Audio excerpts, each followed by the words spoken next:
we already have a signed agreement for the cooperation of former Secretary Manuel Bunoan to be a state witness, to be a cooperating witness.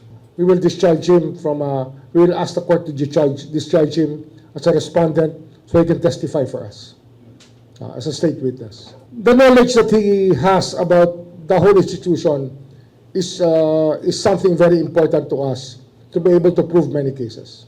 There are other people who will be benefiting from his testimony with regards to so many of the cases that we are filing.